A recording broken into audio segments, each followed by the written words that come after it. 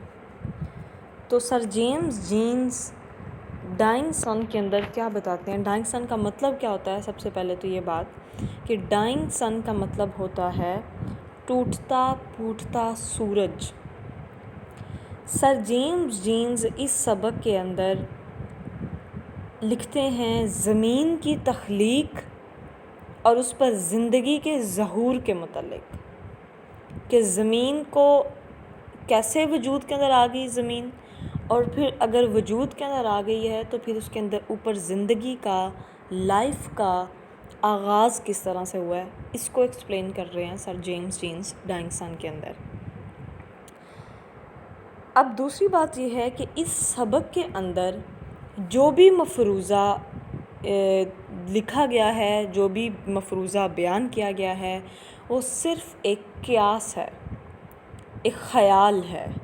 اس کی کوئی ٹھوس سائنسی حقیقت نہیں ہے، کوئی ایکسپیریمنٹلی پرووڈ چیزیں نہیں ہیں یہ جو اس سبق کے اندر انہوں نے بیان کی ہیں. صرف ایک آپ فکشن کہہ لو، آپ اس کو امیجینیشن کہہ لو، ایک مفروضہ، ایک قیاس، ایک یہ چیزیں ہیں یہ.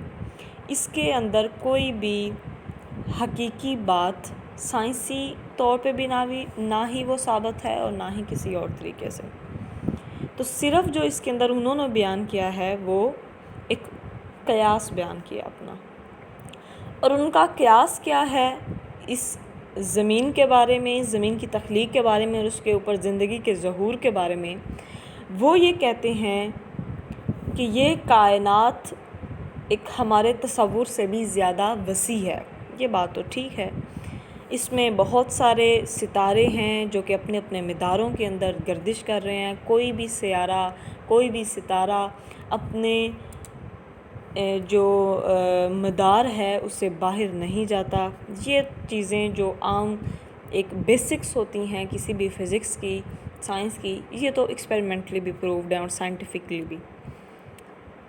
پھر وہ کہتے ہیں جو بات مفروضے کی میں بیان کر رہی تھی آپ کو، وہ یہ ہے کہ مصنف یہ کہتے ہیں کہ آج سے کروڑوں سال پہلے، بہت سے سالوں پہلے ایک حادثہ رونما ہوا تھا. اور حادثہ کیا ہوا کہ ایک ستارہ جو گردش کر رہا تھا وہ سورج کے قریب آ گیا، اور اس کی کشش اتنی زیادہ تھی کہ اس نے سورج پر مادے کی ایک لہر بلند کر دی. ٹھیک ہے، اب جیسے جیسے وہ ستارہ سورج کے قریب آتا گیا، مادے کی وہ لہر بڑی سے بڑی ہوتی گئی. پھر وہ ستارہ سورج سے دور ہٹنے لگا اور اس کی کشش سے مادے کی وہ بڑی جو لہر تھی وہ ٹوٹ کے ٹکڑوں میں بٹ گئی، اور یہ ٹکڑے سورج سے دور جا کر خلا میں جا گرے. لیکن سورج کی چونکہ کشش بہت زیادہ ہوتی ہے تو اس کی وجہ سے وہ سیارے جو ہیں وہ زیادہ دور نہ جا سکے، وہ ٹکڑے زیادہ دور نہ جا سکے، اور سورج کے گرد انہوں نے اپنے اپنے مداروں میں گھومنا شروع کر دیا. اور ان ٹکڑوں کو، وہ جو اس لہر کے ٹکڑے ہوئے تھے، ان کو سورج کے سیارے کہتے ہیں. اور ہماری زمین جس کے اوپر ہم رہتے ہیں وہ بھی ان سیاروں میں سے ایک ہے. پھر وہ آگے سے اس سبق میں بیان کریں گے کہ شروع میں وہ سیارے جو ہیں وہ بہت گرم تھے، ان کے اوپر بہت زیادہ حدت تھی، اور یہ جو ہے وہ ساری حرارت جو ہیں وہ سورج سے حاصل کرتے تھے.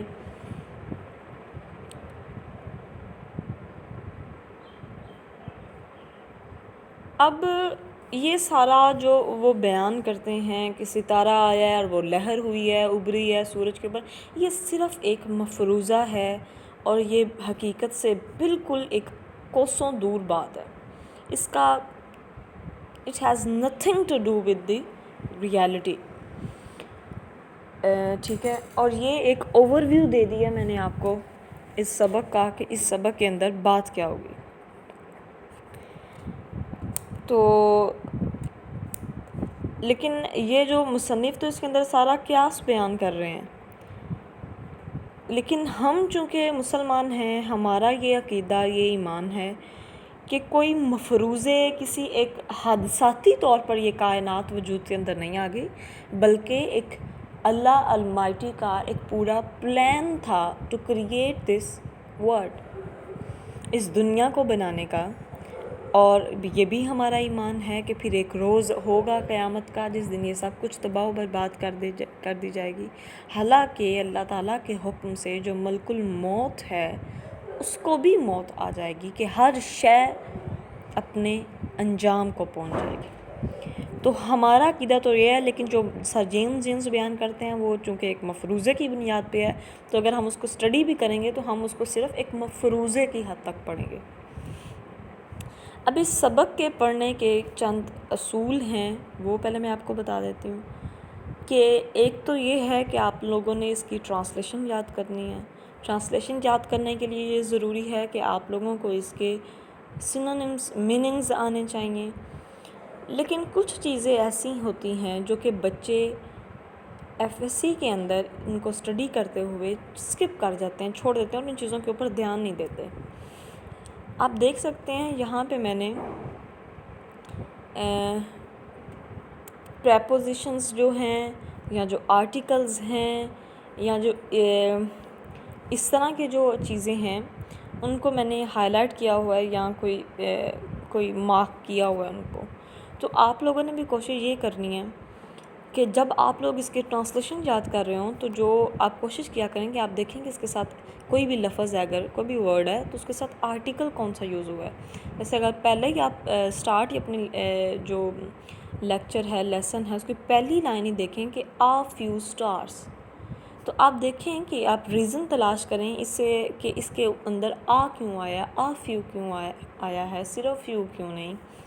تو اس کی وجہ سے ایک آپ لوگوں کو بینیفٹ یہ ہوگا کہ آپ لوگوں کی گرامر بہت اچھی ہو جائے گی، اور دوسرا آپ لوگوں کو بینیفٹ یہ ہوگا کہ کل کو آپ لوگ جب اپنی ہائر اسٹڈیز کریں گے تو سی ایس ایس لیول تک بھی آپ لوگوں کو پریپوزیشنز کی اور ان گرامر کی، ان سب چیزوں کی ضرورت ہوتی ہے۔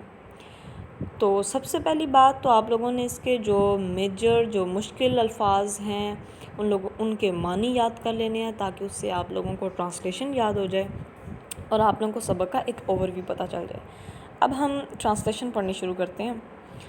فرسٹ پیراگراف کیا ہے کہ a few stars are known which are hardly bigger than the earth, but most of them are so large that hundreds of thousands of earths could be packed inside each and leave room to spare. Here and there we find an immense star large enough to certain millions and millions of earths. یہ اب میں تو اس کو ایک دم سے اس کی translation کر سکتی ہوں، لیکن جب آپ لوگ اس کو پڑھو گے تو آپ لوگ، اب یہ ہے تو ایک سینٹینس تھا، لیکن آپ لوگ اس کو ڈیوائڈ کر لینا تاکہ آپ لوگوں کو اس کے اندر یاد کرنے کے اندر آسانی ہو جائے۔ کہ a few stars are known which are hardly bigger than the earth، کہ کچھ ستاروں کے بارے میں ایسی معلومات موجود تھیں جو کہ بمشکل زمین سے بڑے تھے، but most of them are so large، لیکن ان میں سے کچھ اتنے زیادہ بڑے تھے that hundreds and thousands of earths could be packed inside each، کہ ان میں سے ہر ایک کے اندر لاکھوں زمینیں سموئی جا سکتی تھیں، could be packed inside each and leave room to spare. Here and there we will find an immense star large enough to contain millions and millions of earths. ہر ایک کے اندر لاکھوں زمینیں سموئی جا سکتی تھی، تب بھی وہ گنجائش باقی رہے کہ کہیں نہ کہیں ہمیں بہت بڑا ستارہ ملتا ہے جو اپنا اتنا کشادہ ہوتا ہے کہ کروڑوں زمینوں کو اپنے اندر لے لے۔ And the total number of stars in the universe is probably something like the total number of grains of sand on all the seashores of the world. اور کائنات میں ستاروں کی کل تعداد غالباً دنیا کے تمام سمندری ساحلوں پر ریت کے ذرات کی کل تعداد کی طرح ہے۔ Such is the littleness of our home in space when measured up against the total substance of the universe. ہمارے گھر کا خلا میں چھوٹاپن جب اس کو کائنات کے کل حجم کے مقابل ماپا جائے. یہ ہے These millions of stars are wandering about in space. یہ لاکھوں کروڑوں ستارے خلا میں ادھر ادھر گردش کر رہے ہیں. A few form groups which journey in company. کچھ جو ہیں وہ ایک گروہ تشکیل دیتے ہیں جو کہ اکٹھے سفر کرتے ہیں. But most of them travel alone. لیکن ان میں سے زیادہ تر تنہا سفر کرتے ہیں. And they travel through a universe so immense that it is very, very rare event indeed for one star to come anywhere near to another. اور وہ ایک ایسی کائنات میں رواں دواں ہیں جو اتنی وسیع ہے کہ کسی ایک ستارے کا کہیں بھی کسی دوسرے کے قریب آنا واقعتاً ایک انتہائی نایاب واقعہ ہوگا. For the most part, each star makes its voyage in complete loneliness like a ship on an empty ocean.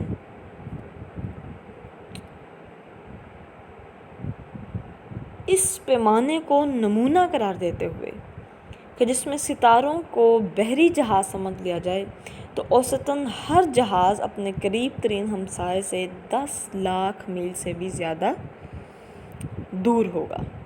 From this it is easy to understand why a star seldom finds another anywhere near it. اس سے یہ سمجھنا آسان ہے کیوں ایک ستارہ کہیں بھی کسی دوسرے کو شاذ اپنے قریب پاتا ہے. We believe, however, that some 2,000 million years ago this rare event took place and that another star wandering blindly through space happened to come near the sun. تاہم ہم جانتے ہیں کہ کوئی 2 ارب سال پہلے یہ غیر معمولی واقعہ رونما ہوا تھا کہ یہ ایک ستارہ خلا میں اندھا دھند گردش کرتے ہوئے سورج کے قریب آ نکلا. Just as the sun and moon raised tides on the earth, so the second star must have raised tides on the surface of the sun. جس طرح سورج اور چاند زمین پر مد و جزر پیدا کرتے ہیں اسی طرح دوسرے ستارے نے سورج کی سطح پر لہریں پیدا کی ہوں گی. But they would be different from the little tides which the small mass of the moon raises in our oceans. لیکن یہ ان لہروں سے بالکل مختلف ہوں گی جو چاند کی چھوٹی سی جسامت ہمارے سمندروں میں پیدا کرتی ہے. An immense tidal wave must have traveled over the surface of the sun, at last forming a mountain so high that we can hardly imagine it. اس ستارے کی کشش سے ایک بہت بڑی موج سورج کی سطح پر حرکت میں آئی ہوگی جس نے بالآخر اتنے اونچے پہاڑ کا روپ دھار لیا ہوگا جسے ہم بمشکل تصور میں لا سکتے ہیں. As the cause of the disturbance came nearer and nearer, جو اس اتھل پھتل کہہ لو ڈسٹربنس کو اتھل پھتل کا سبب قریب سے قریب تر ہوتا گیا, the mountain would rise higher and higher, تو وہ پہاڑ تو بلند تر ہوتا گیا. And before the second star began to move away again, اور اس سے قبل کہ دوسرا ستارہ دوبارہ دور ہٹنے لگے, its tidal pull had become so powerful, اس کی کشش ثقل اتنی زیادہ طاقتور ہو گئی that this mountain was torn to pieces, کہ وہ پہاڑ ٹکڑوں کے اندر تقسیم ہو گیا, and threw off small parts of itself into space, اور اس نے اپنے چھوٹے چھوٹے حصے خلا کے اندر پھینک دیے. These small pieces have been going round the sun ever since. جب یہ چھوٹے چھوٹے ٹکڑے سورج کے گرد گردش کر رہے ہیں, جب سے اس وقت سے یہ چھوٹے چھوٹے ٹکڑے سورج کے گرد گردش کر رہے ہیں. They are the planets, یہ سیارے ہیں, great and small, of which our earth is one, جن میں سے یہ کچھ چھوٹے ہیں کچھ بڑے ہیں اور ان میں سے ایک سیارہ ہماری زمین ہے. I think it will be enough for you guys. یہ فرسٹ 3 پیراگرافس ہم نے آج ریڈ کیے ہیں. اس کے اندر آپ نے اس کے سینونیمز اپنے اس کے میننگز یاد کر لینے ہیں تاکہ آپ لوگوں کو ٹرانسلیشن یاد ہو اس کی, اور سبق کا ایک اوور ویو آپ لوگوں کے لیے بہت زیادہ ضروری ہے. اوکے، اگر آپ لوگوں میں سے کسی کو کوئی کنفیوژن ہو تو شی ول آسک.